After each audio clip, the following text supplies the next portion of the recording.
Have you ever wondered why a lot of Filipinos believe that the Philippines is the Ophir from the Bible? An intriguing question, isn't it? Let's dig a little deeper into this fascinating theory.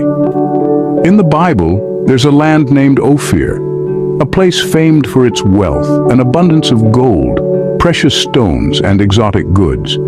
It's mentioned several times throughout the Old Testament, most notably in relation to King Solomon's temple. This kingdom of prosperity is said to have had a thriving trade with ancient Israel, but its exact location has stumped historians and scholars for centuries. Now here's where the Philippines enters the picture.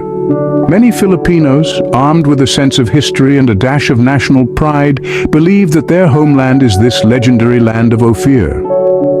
The Philippines, with its rich natural resources, is known for its gold, pearls, and other precious stones, much like the biblical description of Ophir. It's easy to see why the comparison is made, but it's not just about the gold or the precious stones. The Philippines is a land of incredible biodiversity, home to a myriad of exotic flora and fauna. The similarities between the Bible's description of Ophir and the natural wealth of the Philippines have led many to draw parallels and make connections. Of course, like any theory, this one has its skeptics. Some argue that the biblical descriptions of Ophir are too vague to pinpoint a specific location, while others assert that the Philippines' geographical position doesn't align with historical trade routes. It's a debate that's been raging for years, and one that's unlikely to be settled anytime soon. So, is there any truth to this belief, or is it just a product of cultural imagination? The mystery of Ophir continues to captivate, sparking curiosity and debate. But one thing is certain. Whether or not the Philippines is the biblical Ophir, it's a country with a rich history and a wealth of natural resources that continues to astound and inspire. As we delve deeper into this topic, remember to keep an open mind and keep wondering.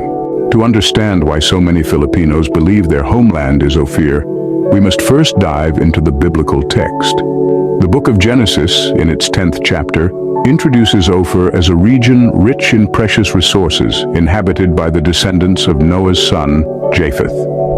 The wealth of Ophir is also mentioned in the book of Job, where Job's friend speaks of wisdom being more precious than gold of Ophir. The book of Kings and Chronicles also frequently mention Ophir. King Solomon, renowned for his wisdom and wealth, sent his fleet to Ophir, which returned after 3 years laden with gold, precious stones, and exotic woods, notably almug or algum trees. These trees were used in the construction of the temple in Solomon's palace, adding to their splendor. The book of Isaiah, too, refers to Ophir. In a prophecy about the restoration of Zion, it talks about the ships of Tarshish, bringing sons from afar, their silver and gold with them. The ships of Tarshish were the large sea vessels of the time, and it's believed they made the long journey to Ophir for these precious resources. So what's the connection to the Philippines?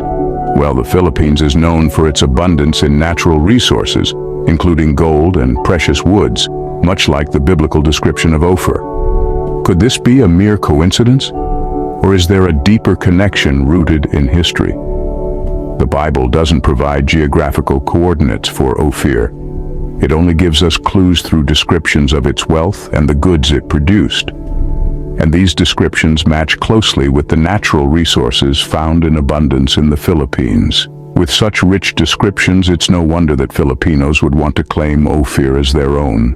But is there more to this belief than wishful thinking? To find out, join us as we delve deeper into the historical evidence in our next segment. Remember, the truth often lies where we least expect it, hidden in the pages of history, waiting to be discovered. So stay tuned, keep exploring, and always keep wondering. Beyond the biblical text, there is also historical evidence that has led some to connect the Philippines to Ophir. Let's dig a bit deeper, shall we? First, we have the ancient trade routes. Historians have found that the Philippines was a hub of commerce and trade in the ancient world, with gold, silver, and precious spices flowing through its ports, reminiscent of the wealth of Ophir. Next, we turn to linguistic similarities. Certain Filipino words bear striking similarities to Hebrew terms.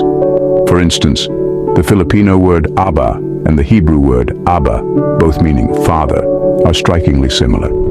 Further, the word Ophir itself is believed to be derived from the Filipino word pulir, which means to refine, a fitting term for a land known for its gold. While this evidence is compelling, it is not conclusive. The connection between Ophir and the Philippines remains a topic of debate among historians and scholars. Before we delve further, hit subscribe to keep learning. Now let's turn our attention to the cultural significance of this belief. Why do so many Filipinos hold on to the thought that their homeland is the biblical Ophir? It's a question that reveals the heart of Filipino culture, a culture that values its history and heritage. For Filipinos, the possibility of being descendants of Ophir isn't just about connecting to a biblical narrative. It's a source of pride, a badge of honor, a connection to an ancient past that gives them a unique place in the world. It's like having a golden thread woven into the tapestry of their history, making it shine with a different kind of luster. Believing that the Philippines is Ophir also instills a sense of identity. In a world where global cultures often blend and blur, having such a distinctive historical claim can help preserve a sense of individuality. It's a marker of identity that sets Filipinos apart, a story that is uniquely their own. This belief also speaks volumes about the Filipino spirit. It showcases their resilience, their ability to hold on to their roots amidst centuries of colonial influence. It's a testament to their unwavering sense of self, their steadfast belief in their own worth, and their enduring pride in their heritage. Moreover, this belief serves as a beacon of hope.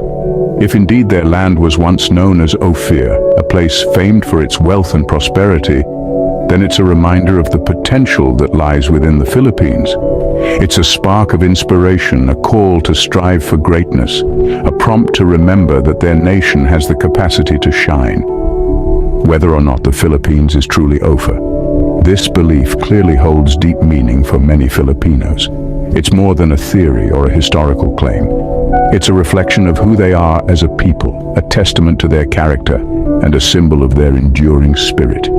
It's a story woven into the fabric of their culture, a tale they carry in their hearts, and a belief that continues to shape their identity. So, is the Philippines the biblical Ophir? The answer is up for debate. We've journeyed through the mystery of Ophir, its biblical connections, and its historical evidence. We've also explored the cultural significance of the Philippines being considered as Ophir. We've delved into the centuries-old question, sifted through the sands of time, and yet the answer still remains as elusive as ever. Let's recap what we've learned today. The mystery of Ophir has intrigued many for centuries. This land, rich in gold, precious stones, and exotic goods, was visited by King Solomon's fleet, according to the Bible. Many have speculated its location, with a number of scholars and enthusiasts pointing to the Philippines due to its wealth in natural resources and ancient trade connections. The biblical connection is also compelling. References to Ophir in the Bible describe a land abundant in gold, silver, almug wood, precious stones, peacocks, and other exotic goods. Many of these descriptions match the rich resources and biodiversity of the Philippines, stirring the imaginations of those in search of Ophir. Historical evidence, while not definitive, adds another layer to the debate.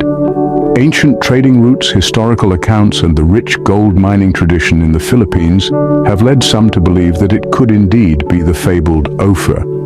And let's not forget the cultural significance.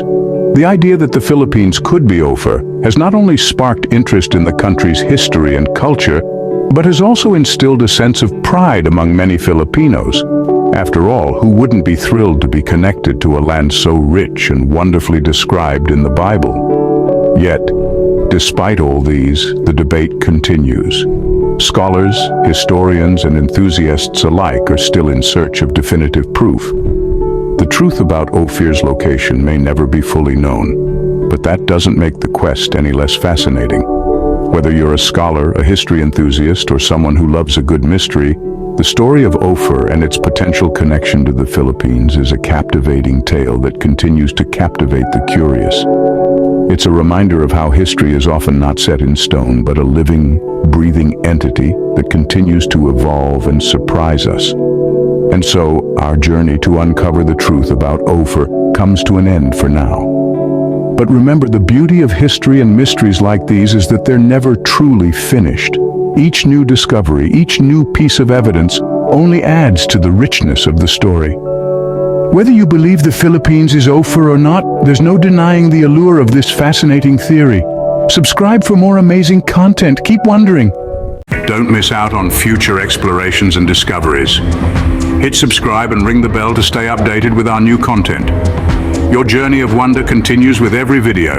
Stay connected and engaged on social media. Continue the conversation, follow us. Thank you for being a part of the Have You Ever Wondered community. Keep wondering, keep discovering. Until next time.